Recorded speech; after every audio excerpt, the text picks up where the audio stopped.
In this video, I'm going to be introducing you guys to a new series on my channel. I want to say it's more than just a series though, because it's kind of more of a class. I'm super excited to be able to share it here for everybody. So everything is set out in sort of lessons, and it'll be spaced out over the next couple of weeks, giving you an assignment to complete with each video. Before we jump into that, I just want to thank Skillshare for sponsoring this video. Skillshare is an online learning community with over 25,000 classes in a wide range of categories. So I personally been enjoying taking classes in, of course, journaling and bookmaking, painting and illustration, and even some videos on how to use different programs to improve and enhance my video editing here on YouTube. The premium membership is super affordable at around $10 a month, and you get such good value for that because the number of classes you take is up to you, so you can take as many classes as you want for the same price. I truly enjoy learning on Skillshare, and I'll be talking about them just a little bit more later on in this video. So this new series is an art journaling class called Nameless, and the reason it's called Nameless is because it's featured all around using vintage photographs in our art journals. So usually when we come across these images, the photos are unexplained and people in them are unknown to us. Nameless people, but real people that we can form connections with through our creativity. So in this class, you'll be learning how to make the journal, how to bind and bead the journal, as well as how to use it and how to use vintage photographs in a way that is meaningful to you. I hope you'll learn some new techniques and concept ideas, and at the end of the class, you'll have an art journal that's sort of also a bit like an album of vintage photos, giving them a place to belong once again. So if you'd like to join me, make sure you check back to my channel each week for the next installment. I'm so excited to see how all of your books turn out.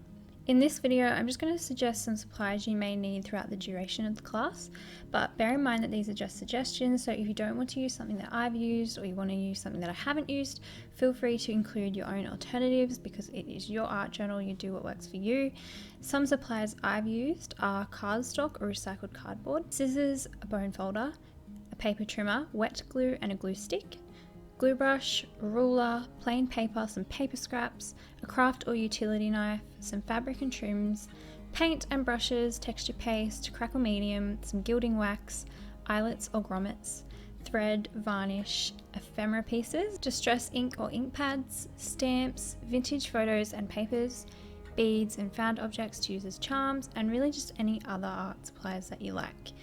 It may look like a lot, but the main things you're really going to need are glue and scissors, some paints, some vintage photos, and whatever card and paper that you have access to. Now, if you don't have your own vintage photos to use, I've created some printable sheets that will be available as downloads in my Etsy shop.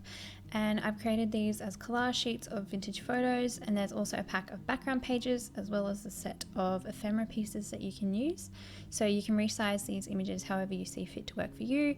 You do not have to use the printables, they're just there if you want to join in and you don't have access to the real thing. It's also a really great way to support me and my channel content by purchasing my downloads, because it not only enables me to continue doing YouTube as my job, but it also gives you something in return that you can use over and over in your creative projects.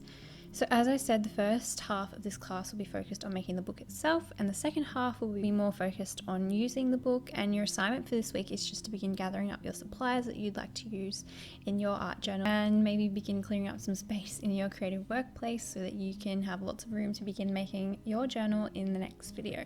Before I leave you guys, I just want to again thank Skillshare for sponsoring this video.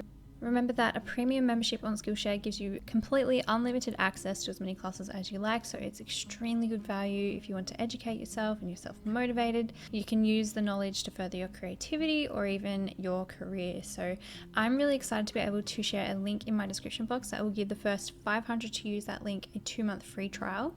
So you can go and see for yourself how awesome Skillshare is and start learning more today absolutely free by using my link. It's a really great opportunity, and I urge you all just to go and have a look. It's going to be free, it's a free trial, so go and take a look, see if you like it, and take advantage of that opportunity to learn. I hope you're all excited for this class, and if you decide to join in and share any posts of your creations, you can use the hashtag #NamelessArtJournal so that I and everyone else can see your work too. And I hope to see you back next week to make our journal cover.